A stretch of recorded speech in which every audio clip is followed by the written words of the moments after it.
इसके अंतर्गत आपके कई सेशन हो चुके हैं, आप उन सेशनों को जरूर देखें। आज की जो क्लास रहने वाली है वो आपकी रहती है example based on the previous concept.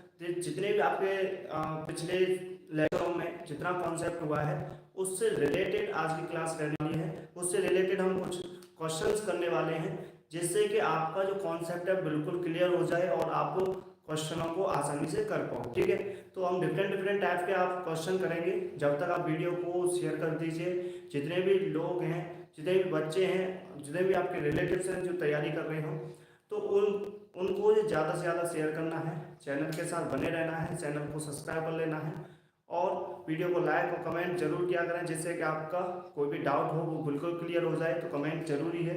ठीक है, तो क्लास को हम आगे बढ़ाते हैं, तब तक आप शेयर करिए और ज़्यादा से ज़्यादा लोगों में भेजने की कोशिश कीजिए। ठीक है, तो आज के दिन आपका जो पहला क्वेश्चन है उसको करने की कोशिश करते हैं।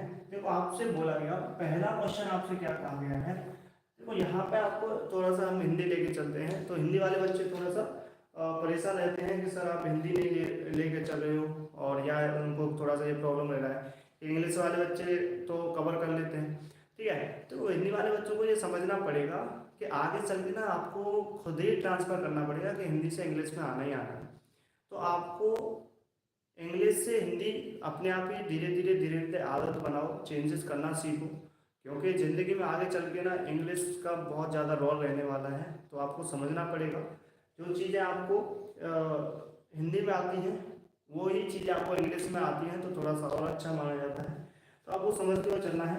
लेकिन आज के दिन हम थोड़ा सा इंग्लिश कॉम्बिनेशन भी रखेंगे और हिंदी वाला भी कॉम्बिनेशन रखेंगे जिससे बच्चों को कोई दिक्कत ना है। हिंदी वाले बच्चों को किस तरह से क्वेश्चन दिखता है और इंग्लिश वाले बच्चों को किस तरह से क्वेश्चन रहता है, सब आज डिस्कस कर लेंगे। ठीक है, जैसे कि हम बात करें, आपको पहला क्वेश्चन जो दिया गया, आपसे बोला गया कि बिंदुओं, आपसे बोला गया बिंदुओं 2, -1 और 3, और आपको क्या दिया गया भाई, और आपको दिया गया 4, -1 को जोड़ने वाली रेखा, को जोड़ने वाली रेखा, जोड़ने वाली रेखा।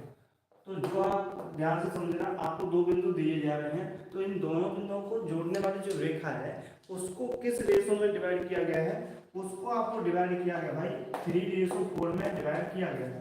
अब 3:4 के अनुपात में रेशो, जो यहाँ पे आप इंग्लिश होता तो रेशो लेके चलता, और क्या चाहिए, मैं क्या कर रहा है, अंतर विभाजन कर रहा है। आपको यहाँ पे दो तरह से आपको कराया था। अंतर विभाजन का मतलब होता है कि आपका इंटरनल डिवीजन, और आपका बाह्य विभाजन मतलब होता है, आपको याद होना चाहिए, एक्सटर्नल डिवीजन होता है। तो करने वाले बिंदु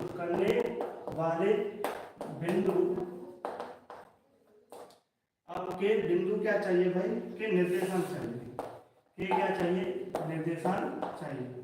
तो निर्देशांक हमको चाहिए। ठीक है, निर्देशांक बताओ। तो सिंपल सा क्वेश्चन है, कोई ज़्यादा इसमें टफ नहीं है, ना ही कोई इसमें ज़्यादा कोई अच्छा मतलब इसमें कोई ज़्यादा रॉकेट साइंस नहीं है। आपको यहाँ पे ये पता होना चाहिए कि यहाँ पे दो बिंदु दे रखे हैं और दो बिंदुओं के बीच में रेशो भी दे रखा है, और इसके साथ हमें निकालना क्या है, केवल आपको अंतर विभाजित जो बिंदु है वो निकालना है। ठीक है, इसके हमें क्या निकालने है भाई, इसके बिंदु निकालने हैं। ठीक है, आपका इंटरनल डिवीजन से रिलेटेड। तो देखो ध्यान से समझो, आपको ये बता दिया था कि यदि मैं इसको मानता हूँ ए पॉइंट, इसको मानता हूँ बी पॉइंट, और ये आपका जो इंटरनल डिवीजन होता है उसको हम एम पॉइंट मान के चलते थे। तो ये पॉइंट जो है एम, वो हमें निकालना है। तो यदि हमें एम पॉइंट के कोऑर्डिनेट चाहिए तो हम क्या करते थे भाई, एक्स का चाहिए, वाई का चाहिए, और एक्स वाई और जेड का चाहिए। तो इन तीनों के कोऑर्डिनेट चाहिए, तो हम क्या करते थे, इसको देखो, इसको m मान के चलो, या इसको ऐसे मान लेते, 3 पॉइंट मान लेते हैं, क्योंकि आप m रेशो n में इसको डिवाइड करते हैं, तो m आपको पहले से मान के चलते हो। तो m रेशो n में यदि आप डिवीजन करते हो तो आप क्या लिखते थे, इसके जो कोऑर्डिनेट है जैसे आपको यहाँ पे दे रखे हैं, जैसे कि आपको 4, 1, और यहाँ पे भी कोऑर्डिनेट आपको दे रखे हैं 2, -1 और 3। ठीक है, तो यहाँ पे आप इसको क्या मानते थे, ये मानते थे x2, y2 और z2। इसको क्या मानते थे भाई, इसको मानते थे x1, y1 और z1। तो x1 के जब कोऑर्डिनेट चाहिए तो m का गुना करते थे भाई x2 के साथ में, तो यह रहेगा mx2, और फिर इसके बाद आपका इंटरनल डिवीजन है तो प्लस आता है, एक्सटर्नल डिवीजन होता है तो वहाँ पे माइनस आता है। ये चीज़ हमें याद रखनी है, केवल और केवल ये चीज़ याद रखनी है। तो यहाँ पे आपका क्या आ जाएगा nx1 और डिवाइड बाई क्या आता है m प्लस n। अब y का कोऑर्डिनेट चाहिए तो आप क्या करते थे m/2 प्लस के n/1 डिवाइड बाई आपका आ जाएगा m प्लस के n। इसी तरह से z के कोऑर्डिनेट चाहिए तो आप क्या करोगे भाई, इसको लिखोगे mz2 प्लस के nz1 और डिवाइड बाई क्या आ जाएगा m प्लस के n आ जाएगा। ठीक है, तो ये आपके रिजल्ट होते थे या आपको ये फॉर्मूले याद कराए थे। ठीक है, अब इसके बाद आपको यहाँ पे केवल पुट करना है m, आपको यहाँ पे क्या दे रखा है, देखो 3:4 दे रखे हैं। क्या दे रखे हैं, 3:4 दे रखा है। अब 3:4 है तो इसको हम क्या कह सकते हैं, m बराबर 3 है। अब x2 आपका कितना दे रखा है 4 प्लस आ जाएगा, और आपका n कितना दे रखा है 4, और आपका x1 कितना दे रखा है, x1 आपका 2 दे रखा है। तो डिवाइड बाई आपका क्या आ जाएगा भाई, डिवाइड बाई आ जाएगा 3 प्लस के 4। तो यहाँ पर आप देखोगे तो 4 × 12, ये आपका 8 हो जाएगा, ये आपका 7 हो जाएगा। तो इसका जो कोऑर्डिनेट आएगा वो क्या आएगा भाई, 20/7 आएगा। इसी तरह से आप इसको सॉल्व करोगे, इसी तरह से इसको सॉल्व करोगे तो यहाँ पे आपका क्या आएगा, देखो ये आपको लिख सकते हो, इसका गुणा इससे करोगे तो क्या आएगा, ये 9 आ जाएगा, और इसका गुणा इसके साथ करते हैं तो ये -4 आएगा, क्योंकि यहाँ प्लस है तो माइनस में आ जाएगा, तो प्लस का गुणा माइनस से करते हैं तो माइनस आता है। ठीक है, ये भी आपको समझना चाहिए। ये आपका 7 आ जाएगा, ये 5/7 आ जाएगा। अब इसी तरह से आप इसका गुणा करोगे, इसका गुणा करेंगे z1 के साथ में तो आपका 3 आ जाएगा, और 4 का गुणा इसके साथ करोगे तो ये 12 आ जाएगा, और बटे कितना आएगा 7 आएगा। तो ये आपका आ जाएगा 15/7। तो जो आपका P पॉइंट है, P वेक्टर है, तो इसके जो कोऑर्डिनेट आए एक्स एक्सिस में क्या आएगा भाई 22/7 आई क्या बोल के चलते हैं, एक्स एक्सिस है तो। और इसके बाद आपका y का कोऑर्डिनेट जो आया है वो 5/7 है, तो आप लिखोगे 5/7 के जे कैप, और जेड एक्सिस की बात करोगे तो 15/7 है, और 15/7 मतलब इसको लिख सकते हैं हम के कैप। ठीक है, तो ये जो आपका पॉइंट है ये वो पॉइंट है जो इस लाइन को या इस इन दो बिंदुओं द्वारा बनाई गई लाइन को क्या कर रहा है, वो विभाजित कर रहा है, डिवीजन कर रहा है। ठीक है, तो इस तरह से आप एक पॉइंट को निकाल सकते हैं। इस तरह का क्वेश्चन आप आसानी से कर सकते हैं, आपको यहाँ पर कोई भी दिक्कत नहीं आने वाली है। ठीक है, अब क्वेश्चन नंबर 2 क्या कहता है, क्वेश्चन नंबर 2 के बारे में बात करें तो कुछ क्वेश्चन ऐसे हैं जो भी आपको कॉन्सेप्ट कराया है पिछली क्लास के अंदर, जितना आपको कराया है उसी क्लास से रिलेटेड ही आपके क्वेश्चन रहने वाले हैं, ये आपको समझना है। ठीक है, ये आपको समझते हुए चलना है। तो अगला क्वेश्चन जो है आपका क्या है, अगला क्वेश्चन आपका 2 क्वेश्चन आपका कौन सा है, इसमें आपसे बोला गया कि आपको ना पॉइंट दिए जाते हैं, एक तो आपका ये ए पॉइंट है और ये आपको बी पॉइंट दिया जा रहा है। तो मतलब आपसे बोला गया कि आपको 2 बिंदु दिए जा रहे हैं जिसे हम पॉइंट बोलते हैं, और आपका 1,4,5 है, और ये आपको दे रखा है 2,5। तो आपसे पूछा गया कि डिस्टेंस बिटवीन 2 पॉइंट्स, मतलब इन दोनों बिंदुओं के बीच की दूरी निकालिए, डी निकालिए। तो आपको सीधा सा फॉर्मूला याद होना चाहिए। सीधा फॉर्मूला क्या था भाई, डिस्टेंस के लिए जो फॉर्मूला बताया था आपको ये बताया था कि रूट, और आपका क्या था भाई x2 माइनस के x1 का whole square plus y2 minus के y1 का होल स्क्वायर और प्लस z2 माइनस के z1 का होल स्क्वायर, ये आपको बताया था। अब यहाँ पे आप इसको वैल्यू पुट करोगे तो क्या आएगा भाई, ये आएगा आपका 2 माइनस 1 का होल स्क्वायर प्लस ये आएगा 2 माइनस 4 का होल स्क्वायर, और ये आ जाएगा आपका 5 माइनस के 5 का होल स्क्वायर। तो जब आप फाइनली इसको सॉल्व करोगे तो क्या आएगा, ये आपका 1 आ जाएगा, 1 का स्क्वायर करोगे 1 आएगा, यहाँ पे -2 आएगा, -2 का स्क्वायर करोगे तो प्लस का 4 ही आता है, और ये आपका 0 हो जाएगा, तो आपका क्या आएगा √5 आ जाएगा, ये आपका फाइनल आंसर हो जाएगा। ठीक है, तो आपसे ये पूछा जाए कि 2 बिंदुओं के बीच की दूरी क्या होती है, और 3D के अंदर पूछा जाए। ध्यान रखना, देखो आपने 2D के अंदर भी डिस्टेंस बिटवीन 2 पॉइंट्स पढ़ा है, जो कि आप 11th में आप पढ़ते हो, जिसे कॉनिक सेक्शन बोलते हैं। उसके बाद आप कोऑर्डिनेट ज्योमेट्री पढ़ते हो, तो उसमें भी चर्चा हुई है, लेकिन वहाँ पर आपको ना जेड कोऑर्डिनेट नहीं दिया जाता है। वहाँ 2D की बात करते हैं तो वहाँ पे एक्स और वाई आता है, यदि हम 3D की बात करते हैं तो यहाँ पर जेड कोऑर्डिनेट भी बढ़ जाता है, जेड एक्सेस के बारे में भी चर्चा होती है। इसलिए ध्यान रखना है, ये 11th का भी है और 11th के साथ साथ यहाँ पे 12th का है, ये 12th में रिलेट करता है, ध्यान रखना है। ठीक है, इसके साथ साथ आपका तीसरा पॉइंट है। तीसरा पॉइंट किस तरह से ध्यान से समझो, मैं पढ़ के चलता हूँ, आप नोट कर सकते हैं, वीडियो को रिपीट कर सकते हैं, तो हमारा टाइम बच जाएगा क्योंकि लिखने में ज़्यादा टाइम लग जाता है। ठीक है, तो क्वेश्चन ये है कि रेखा का समीकरण ज्ञात करो जो बिंदु 2, -1, 1 से होकर जाता है और रेखा x-5/4 is equal to y+2/-3 और इज इक्वल टू z/5 के समांतर। तो इस क्वेश्चन को हमें करना है। तो देखो यहाँ पे आपका जो तीसरा क्वेश्चन है, इसने कहा कि कोई पॉइंट आपका ये दे रखा है आपको 2, -1 और 3, तो इस पॉइंट से होकर जाने वाली, इस पॉइंट से होकर जाने वाली, और आपको एक लाइन दी जा रही है, रेखा दी जा रही है, और वो रेखा का समीकरण आपको क्या दे रखा है, देखो ध्यान से समझना, x-5/4 दे रखा है और आपको यहाँ पे दिया गया x+2/-3 और यहाँ पे आपको दिया गया z/5। ठीक है, तो ये जो लाइन दी गई है, ये लाइन जो आप वेक्टर निकालोगे उसके क्या है, समांतर है। समांतर है इसका मतलब आपका क्या हो गया, पैरेलल है। अब देखो यहाँ पे आपको एक क्वेश्चन पूछा गया है कि उस रेखा का समीकरण ज्ञात कीजिए जो इस लाइन से पैरेलल हो। अब ध्यान से समझना कि यदि हम बात करके चले कि हमारा जो नया जो लाइन है वो ये रहने वाला है, जो कि हम आर वेक्टर निकाल के चलेंगे। अब इस आर वेक्टर से एक पॉइंट आपका एक पॉइंट रहता है जिसमें ये जो लाइन है वो जा रही है। अब हमें ये जो रेखा दे रखी है, इसमें जो लाइन दे रखी है, तो ये लाइन जो है वो इस लाइन के पैरेलल होनी चाहिए। तो इस लाइन के पैरेलल होनी चाहिए, तो इस लाइन का भी कोई आपको पैरेलल वेक्टर पता होना चाहिए। तो आपको एक चीज बताई होगी कि यहाँ पे x माइनस होना चाहिए, माइनस है, सही है। यहाँ y का कोऑर्डिनेट एक होना चाहिए, यहाँ पे z का कोऑर्डिनेट एक होना चाहिए, ये आपको पता चल गया।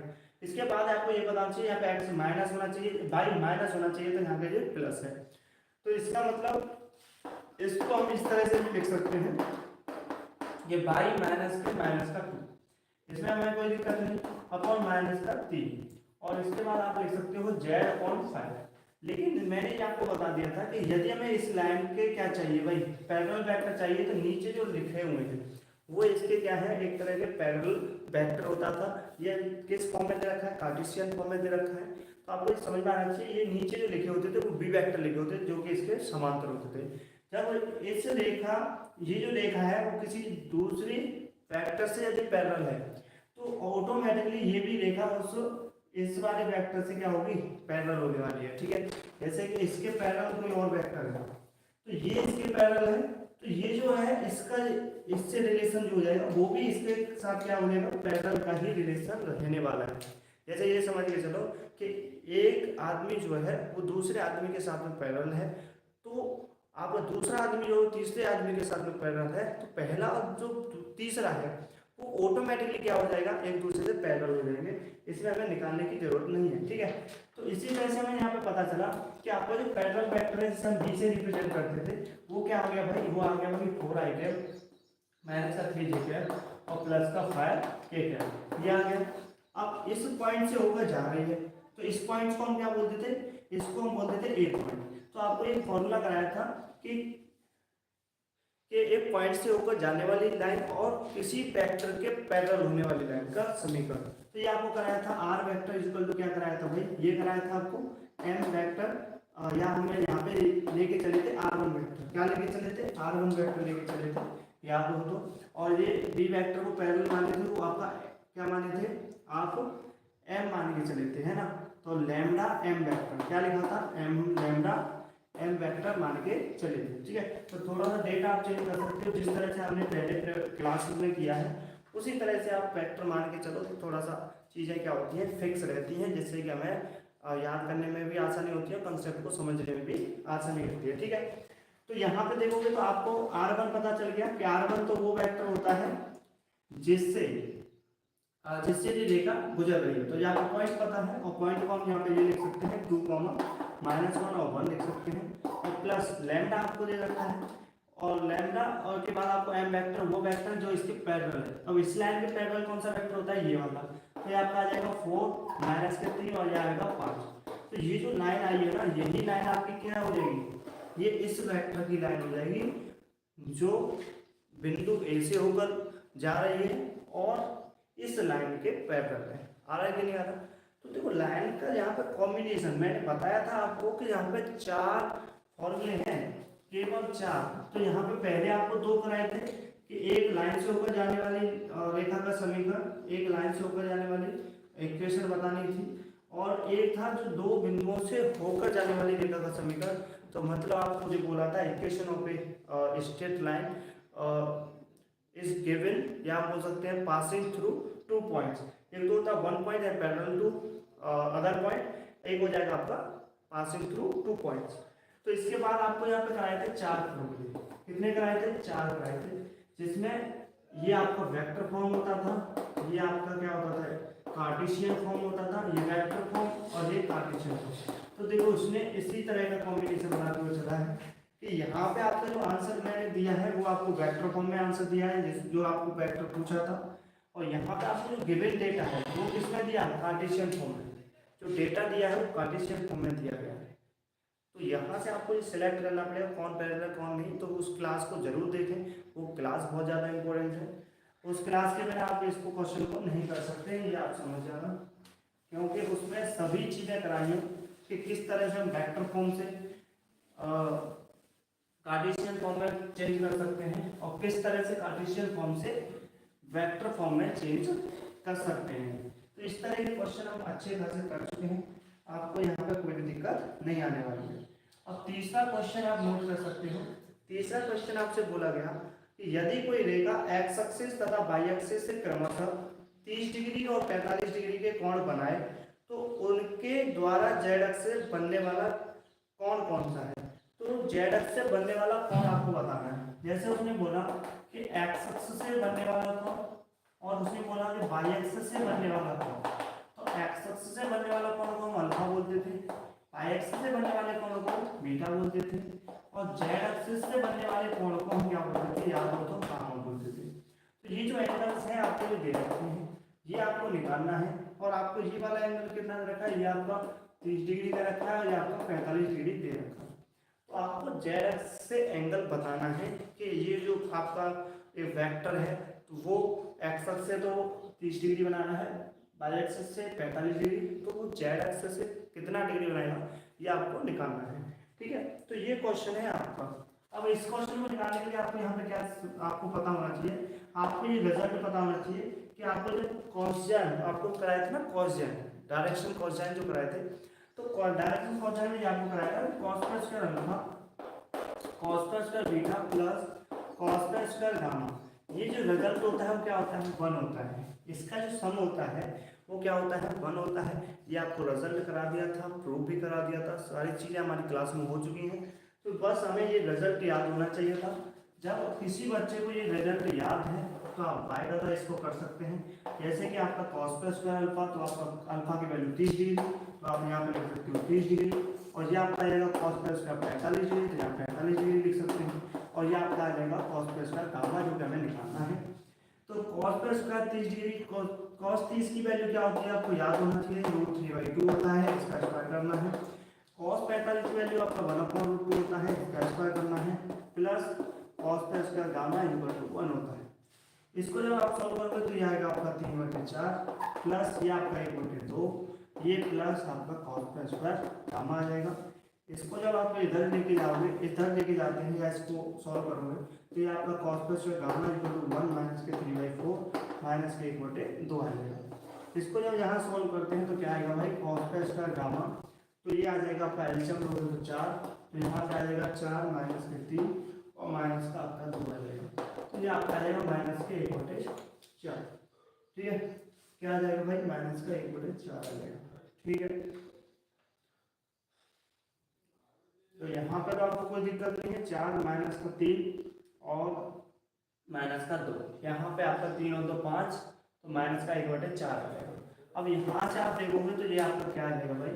ये आपका कॉस गामा और ये आपका माइनस का 1/4, तो आपका क्या आ जाएगा? रूट आ जाएगा। तो रूट के अंदर आपका क्या आ जाएगा भाई? आपका रूट के अंदर आपका 1/2 तो बाहर आ जाएगा, लेकिन रूट और -1 रह जाएगा। 1/2 बाहर आ जाएगा या रूट और -1 रह जाएगा। तो यहाँ पे आप डायरेक्ट इसको लिख सकते हैं कि कॉस गामा या गामा = क्या आ जाएगा? कॉस इनवर्स और 1 अपॉन क्या आ जाएगा भाई?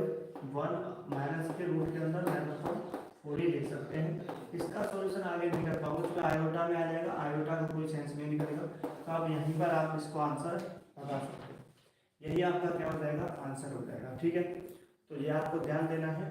तो ये इस रिजल्ट को, ये रिजल्ट आपको याद है तो आप हमसे ये क्वेश्चन कर सकते हैं। यदि आपको ये रिजल्ट याद नहीं है तो आप इस क्वेश्चन को नहीं कर पाओगे। ठीक है, इस तरह का क्वेश्चन एक और हम लेके चलेंगे जो कि आपको इंग्लिश में दे रखा है, तो इंग्लिश का भी क्वेश्चन करके चलेंगे। ठीक है, अब यहाँ पे देखो अगला क्वेश्चन क्या है, आपसे बोला गया बिंदु 3,2,1 वह -2,1,3 से होकर जाने वाली रेखा का सदिश समीकरण ज्ञात कीजिए। मतलब आपको दो बिंदु दे रखे हैं, तो इन दोनों बिंदुओं से होकर जाने वाली रेखा का समीकरण ज्ञात करना है। तो दोनों बिंदुओं से होकर जाने वाली रेखा का समीकरण, तो आपको दोनों फॉर्म में बताना है, वेक्टर फॉर्म में और आपको कार्टेशियन फॉर्म, दोनों फॉर्म में बताना है। तो अगला क्वेश्चन आपका क्या है भाई, अगला क्वेश्चन आपका पांचवा, 3 हो गया, फिर 4 यहाँ पे हो गए थे, पांचवा क्वेश्चन है।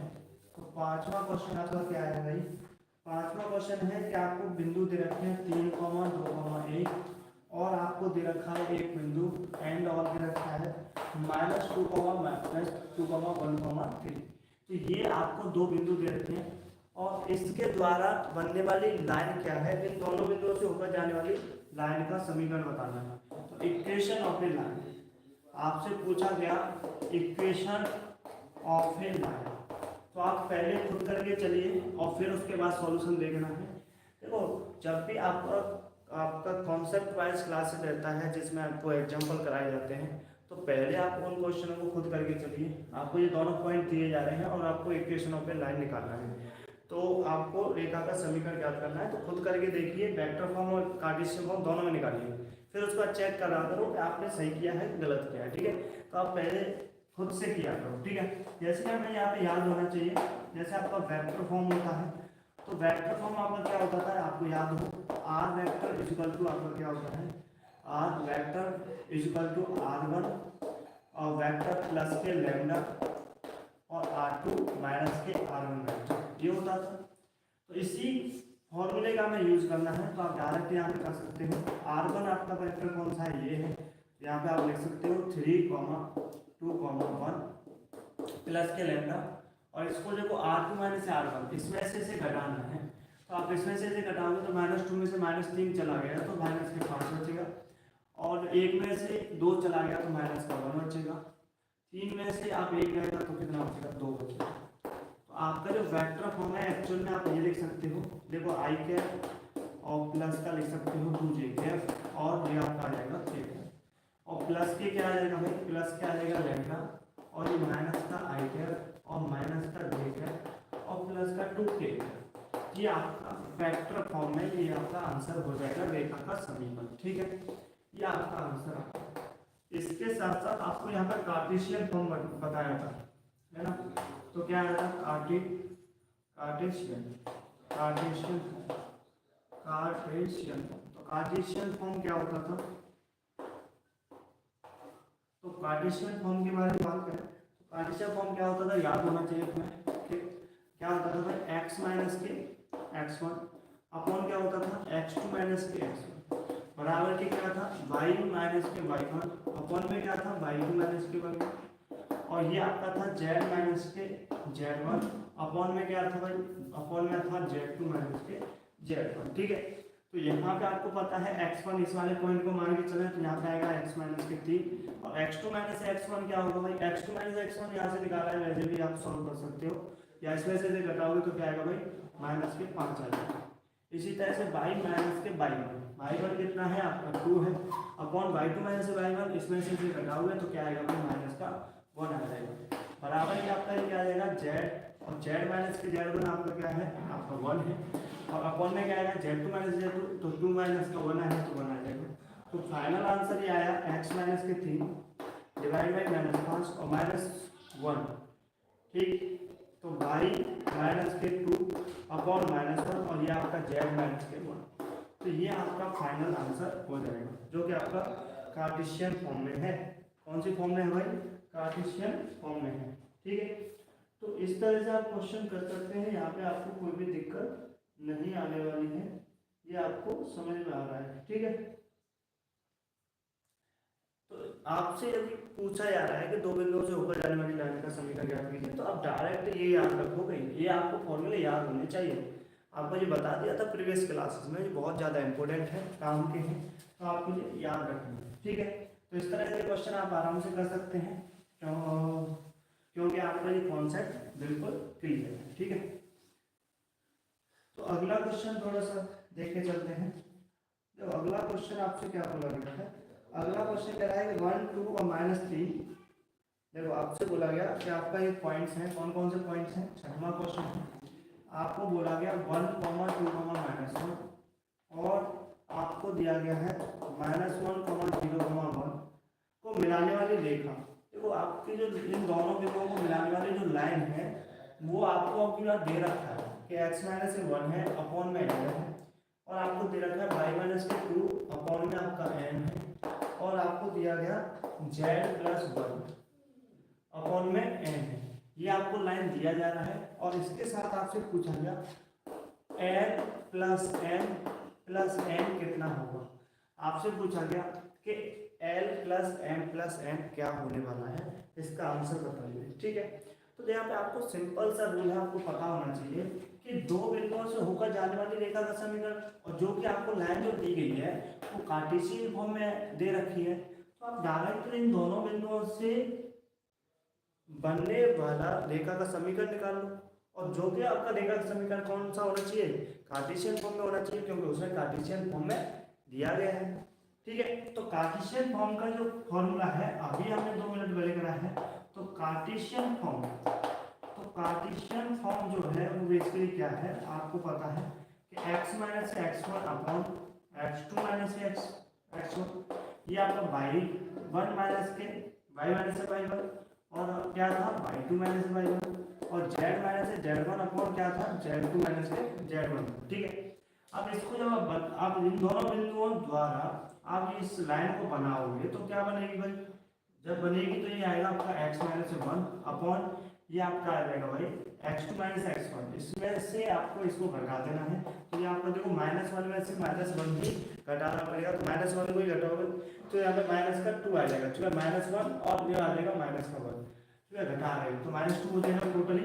तो y माइनस के y1 कितना है आपका 2 है, और अपॉन में क्या आ जाएगा भाई, अपॉन में आ जाएगा देखो y2 माइनस के y1, तो 0 माइनस के 2, तो 0 माइनस के 2 माइनस का 2 आ जाएगा। z माइनस के z1 जो कि आपका -1 है, -1 रख लेते हैं, कोई दिक्कत नहीं। और यहाँ पे क्या आएगा z2 माइनस के z1 करना पड़ेगा, तो 1 माइनस के और माइनस का 1, तो प्लस का क्या आ जाएगा 2 आ जाएगा।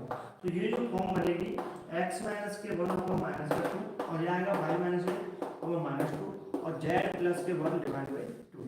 तो यहाँ पे आप ध्यान से देखो कि x माइनस के x1 ये दे रखा, y2 माइनस के y माइनस के 2 ये दे रखा, और z+1 दे रखा, और नीचे जो रखे गए हैं वो क्या रखे गए हैं l, n और m। तो आपको ये पता चला कि l बराबर के -2 है, आपको ये पता चला कि l बराबर के -2 है, और m बराबर के आपको पता चला m बराबर के भी -2 है, और n बराबर के आपका क्या आ गया भाई, n बराबर के 2 आ गया। तो जब आपको प्लस पूछना है तो आप प्लस कर सकते हो, -2 और +2, इससे ये कट जाएगा, फाइनल आंसर आपका क्या आ जाएगा -2 आ जाएगा। तो इस तरह का कॉम्बिनेशन भी बनता हुआ दिखाई दिया है, तो इस तरह के क्वेश्चन भी आपको मिल सकते हैं। तो आपको यहाँ पर कोई दिक्कत नहीं आना चाहिए यदि आपको ये सारी चीज़ें पता है, और ये सारी चीज़ें आपको कॉन्सेप्ट के अंदर करा दी गई हैं, और इस तरह के क्वेश्चन आप आसानी से कर सकते हैं, कोई भी प्रॉब्लम नहीं आने वाली, ठीक। और आप बोर्ड में देखोगे तो बोर्ड में इसी तरह के क्वेश्चन बनते हैं, तो आपसे तो डायरेक्ट बोर्ड में तो आपसे डायरेक्टली क्वेश्चन पूछ लिया जाता है कि बताओ कि इन दो बिंदुओं द्वारा बनने वाली रेखा का समीकरण क्या है ना, equation of a straight line passing through 2 points, यही डायरेक्ट पूछ लिया जाता है। तो वेक्टर फॉर्म में पूछ लेगा और आपसे कार्टेशियन फॉर्म में पूछ सकता है, तो ये आपको याद रखना है, ठीक है। अब बात करते हैं कुछ और क्वेश्चंस हैं। तो आपका यहाँ तक 6 क्वेश्चन हो चुके हैं, 7वां क्वेश्चन आप कर सकते हो। 7वां क्वेश्चन देखो मैं यहाँ पे लेके चल रहा हूँ, इंग्लिश को जरूर मैं लेके चलूँगा तो थोड़ा सा प्रॉब्लम होता है हिंदी को लिखने में, है ना, थोड़ा सा टाइम लगता है। लेकिन इंग्लिश को हम थोड़ा जल्दी जल्दी लिख सकते हैं, क्वेश्चन नोट कर सकते हैं। जैसे आपसे यहाँ पे बोला गया ये लाइन, कोई भी लाइन है जो मेक्स, आप बना रही है, क्या बना रही है, ये कोई एंगल्स बना रही है। अब एंगल बना रही है जो कि आपका 60 डिग्री है एंड आपका 45 डिग्री है विद द, अब वो किसके साथ बना रही है भाई, ये भी आपको याद रखना है। तो with the positive direction, with the positive direction, positive direction of x axis, direction of x axis and y axis, and y axis, ठीक है। तो what is the acute angle does it makes a z axis, तो आपको यहाँ पे क्या निकालना है, what angle,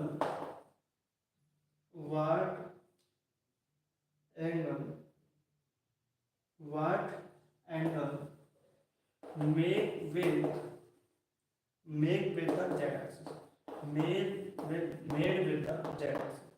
तो z एक्सिस से बनाने वाली रेखा का समीकरण आपको निकालना है, z एक्सिस रेखा द्वारा बनाया गया समीकरण ज्ञात करना है। जबकि आपको यहाँ पे क्या क्या दे रखा है, ये line makes angle 60 degree 45 degree with the positive direction of x axis and y axis.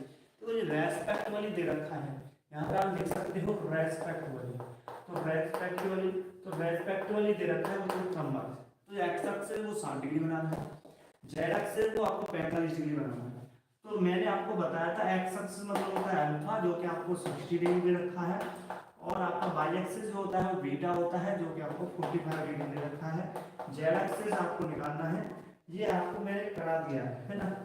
ये तो लैंग्वेज का फर्क पड़ता है, ये आपको समझना पड़ेगा। हिंदी हो या इंग्लिश हो कॉन्सेप्ट वही रहते हैं, क्वेश्चन भी वही रहते हैं, केवल आपको समझने का अंतर रहता है। इंग्लिश में लिखा हो तो आपको कोई दिक्कत नहीं आनी चाहिए, हिंदी इंग्लिश लैंग्वेज ही तो है, तो आपको लैंग्वेज ही तो समझना है, बस कंसेप्ट आना चाहिए और लैंग्वेज समझ गए तो आपको फिर दिक्कत ही नहीं आने वाली है। हिंदी इंग्लिश का क्या डरने वाली चीज़ है, कोई डरने वाली चीज़ थोड़ी है कि हिंदी में दे रखा है इंग्लिश में दे रखा है, ठीक है। चीज़ें समझ में आनी चाहिए बस। पढ़ाई का मतलब ये होता है कि आप चीज़ों को समझते हैं कि नहीं समझते हैं, और ये आपका मैटर नहीं करता है कि वो हिंदी में समझ रहे हो कि इंग्लिश में समझ रहे हो। दोनों चीज़ों में बच्चे को समझ में आना चाहिए, बस अंडरस्टैंडिंग है कि उसको नॉलेज हो। मेन चीज़ है नॉलेज, इंग्लिश में हो या हिंदी में हो, नॉलेज का होना जरूरी है, ठीक है।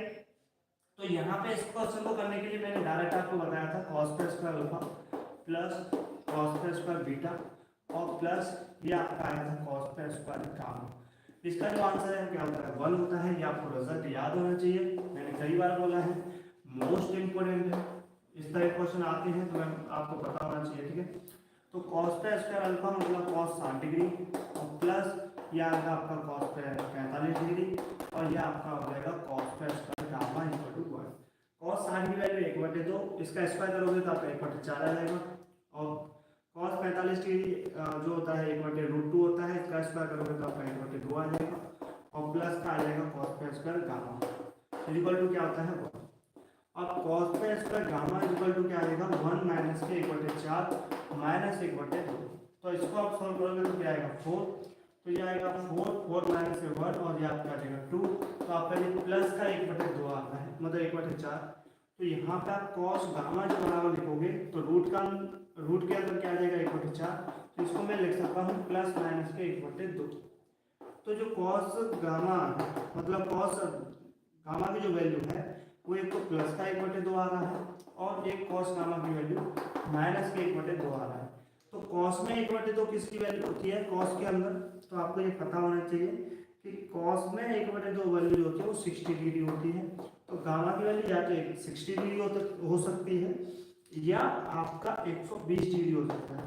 क्या हो सकता है 120 डिग्री। आपको ये कई बार बता रखा है कि cos 120 डिग्री जो होता है माइनस का 1/2 होता है। क्या होता है माइनस का 1/2 होता है, ठीक है। या इसको इस तरह से भी कर सकते हैं कि cos 90 प्लस 30 और cos 90 प्लस थीटा क्या होता है माइनस का sin थीटा होता है, और साइन 30 डिग्री क्या होता है 1/2, तो माइनस का 1/2 ओवरऑल आंसर आता है। ये आपको याद होनी चाहिए। त्रिकोणमिति आपको पूरी तरह से आना चाहिए, जो कि आपको 11th क्लास में कराई जाती है। उसका भी एक सेशन जरूर रहेगा। तो आपको ध्यान रखना है, जब आप 12th को समझना है तो आपको पहले त्रिकोणमिति को समझना पड़ेगा। 11th की त्रिकोणमिति जो है उसको पूरी तरह से आपको पढ़ना पड़ेगा। तो आपको यहाँ पर आपको वेक्टर 3D चल रहा है, इसके बाद हम सारी चीज़ें थोड़ा सा त्रिकोणमिति से रिलेटेड बातें करेंगे, तब जाके आप 12th क्लास का जब आपका कैलकुलस पार्ट होता है उसको ज़्यादा अच्छे से समझ पाओगे। क्योंकि आपको त्रिकोणमिति सब जगह मिल जाएगी। आपका जो 12th क्लास का जितना भी सिलेबस है तो उसमें आपको ज़्यादातर 60% मान के चलो, 60% के अंदर त्रिकोणमिति से रिलेटेड ही कंसेप्ट रहते हैं। उससे आगे आपको समझना होता है, तो पहले आपको उसको समझना पड़ेगा त्रिकोणमिति को, ठीक है। तो आप ये 3D को ख़त्म करोगे और 3D ख़त्म करने के बाद उसके जस्ट बाद ही त्रिकोणमिति जरूर पढ़ लेना है। मैं क्लास जरूर लेके चलूँगा क्योंकि ज़रूरी है। यदि वो नहीं आया तो फिर आपको डिफ्रेंसिएशन, इंटीग्रेशन, है ना, ये चीज़ों को समझने के लिए ना थोड़ा सा डिफिकल्ट हो सकता है। इस वजह से करा के चलेंगे, ठीक है। अब आगे चलते हैं। आगे आपका क्या क्वेश्चन रहने वाला है ये भी हमें समझना है कि आपका आगे क्या क्वेश्चन है। तो 7 के बाद आपका क्वेश्चन रहेगा आपका 8वां क्वेश्चन। तो 8वां क्वेश्चन क्या रहता है इससे हमें समझना है, ठीक है। देखो 8वां क्वेश्चन इसी तरह का है जो कि आपको करा चुका हूँ। इस तरह के क्वेश्चन आप खुद कर चुके हैं, कोई आपको प्रॉब्लम नहीं आना चाहिए, ठीक है। जैसे कि आपको यहाँ पे दे रखा है कि find the angle between two lines. तो आपको दो लाइन्स के बीच में एंगल्स बनाना है और जो कि आपको यहाँ पे समझना चाहिए हुज कोसाइंस। तो आपकी जो कोसाइंस है, जो आपकी कोसाइंस दे रखी है are connected by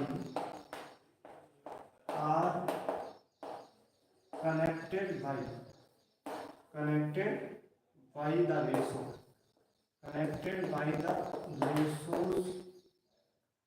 L plus m equal to 0।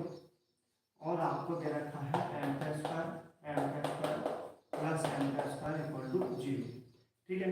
तो आपको यहाँ पे क्या निकालना है, आपको यहाँ पे निकालना है find the angle between two lines.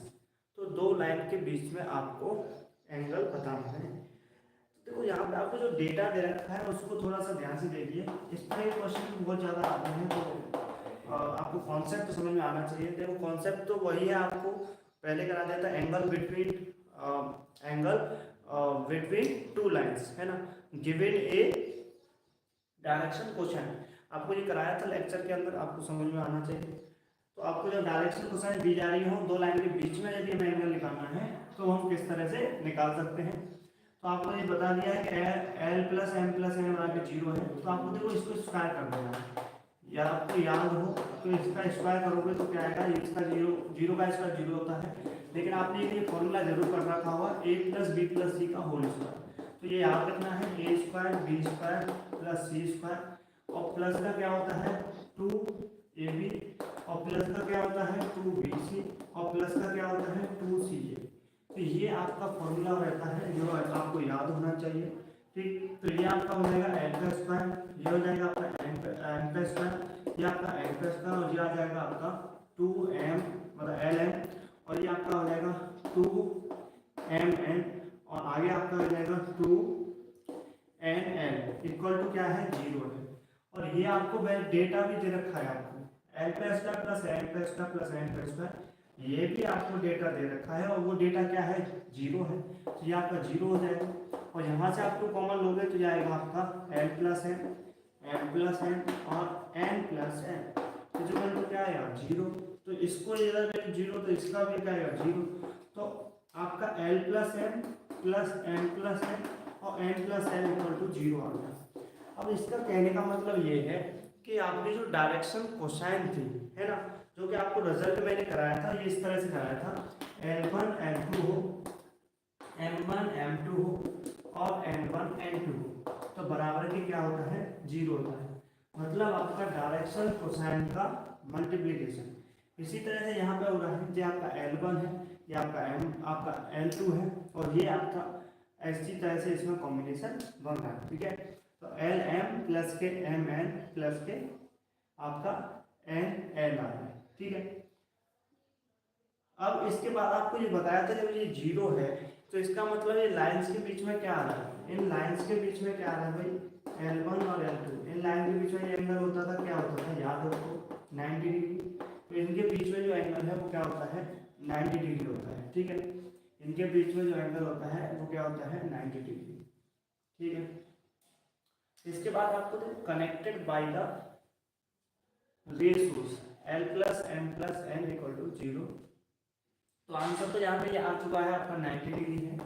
ठीक है, क्या हो जाएगा भाई, 90 डिग्री हो जाएगा। ठीक है, तो इसको दूसरे तरीके से भी कर सकते हैं, तो उसको अभी नहीं कर रहे हैं, लेकिन इससे आप सही तरह से कर सकते हो, क्योंकि आपको जो रिजल्ट दिया है तो इन दोनों मतलब आपके लाइंस के बीच में क्या आ जाएगा भाई, एंगल 90 डिग्री हो जाएगा। तो आप क्वेश्चन को आसानी से कर सकते हैं, कोई दिक्कत नहीं है। ठीक है, अब इसके बाद आप अगला क्वेश्चन भी देख सकते हैं। अगला क्वेश्चन वही क्वेश्चन है जो आप खुद कर सकते हो, इसको आप खुद कर सकते हो। ठीक है, इन दो क्वेश्चनों को मैं खुद आपको दे देता हूँ, आप खुद सॉल्व करोगे और कमेंट में इसका आंसर जरूर दोगे। ठीक है, इसका आंसर आप कमेंट में जरूर देके चलोगे, और जो कि दोनों ही क्वेश्चन इस तरह के मैंने करा भी दिए हैं, और ये आपको खुद करनी है। ठीक है, तो दोनों क्वेश्चन कौन कौन से हैं वो थोड़ा सा आपको ध्यान देना है। जैसे कि आपको पहला क्वेश्चन आपको यहाँ पे करना है, आपको बोला गया ए line passes through,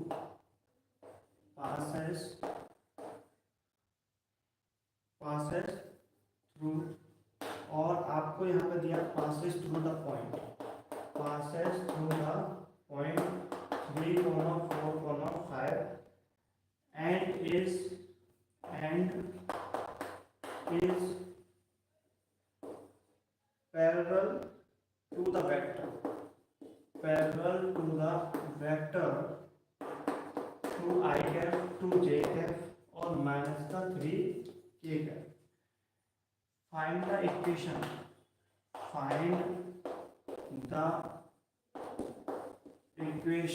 of the line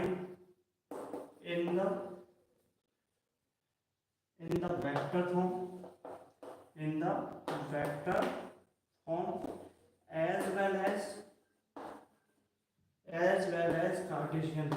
as well as Cartesian form।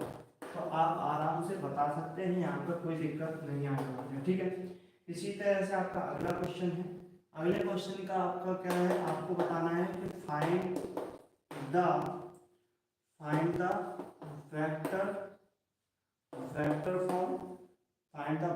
Form and Cartesian form. Find the vector form and Cartesian form of line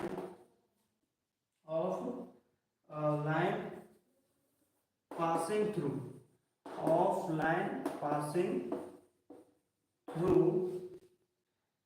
through the points